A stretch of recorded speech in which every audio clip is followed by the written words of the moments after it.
but we're told there may be an infant and a family up in that attic. So we're trying to stay here and monitor this as well and let you know. But Gibson Drive here for about a block has 4 to 5 feet of water over it. I saw the fire department as they waded out. It was well over their waist at some points, up to their chest almost. They had life jackets on, trying to make sure that they would be okay in this water. Fortunately, it is not very swift. It does not appear, but it is very deep, and you never know about the current once you get into that deeper part of the water. But fire department personnel on the scene here trying to rescue a family that's stuck in the attic right now. Jerry, pretty unbelievable thing unfolding in front of us. Can you kind of focus in on the house that we're talking about? I heard you talking about, is the house right in front of the firefighter there on the left? It is. It's the gray house that has kind of a maroon-type shutters. Yeah. I'll see if I can show you the window that's out upstairs. You can see where they may have tried to make communication with people out here on the ground. Okay. They are stuck up there. And fire department personnel went into that front door. As you can see now, they're starting to come out. I'm not sure. Let's see. I can't. Looks like they are carrying maybe a car seat or baby seat or something like that. I'm not sure if there's a child in or not. They are carrying what appears to be a car seat out the front door at this time, trying to rescue this family out of this house. I mean, this is exactly what we saw over by Drake's Branch a little bit earlier this morning. And for folks that weren't with us during the 4 o'clock hour, we had another rescue with a small child being pulled out by the Nashville Fire Department. It is, but this water here is considerably deeper. I waded out with those guys earlier this morning to rescue that family and that child. It was only up a little above our knees, but you could see here well to their waist.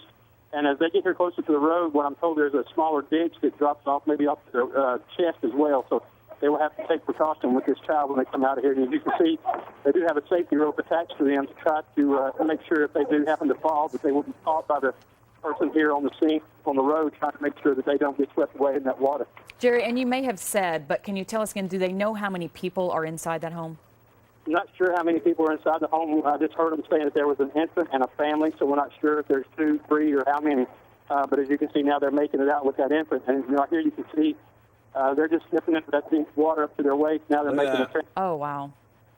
Off the curb. Now maybe dry land. Incredible pictures. Is there any chance that anyone else in this neighborhood, because clearly several homes are underwater, is anyone else in danger that we know of? We haven't heard. I know they were talking about several homes here on Gibson Drive, but this one right now is the one that the focus is definitely on. You can see that small child actually asleep, parked here, really not. He's just kind of oblivious to what's going on. Right. The baby sleeps through the high water rescue, Jerry. That's great. Oh, yeah, my goodness.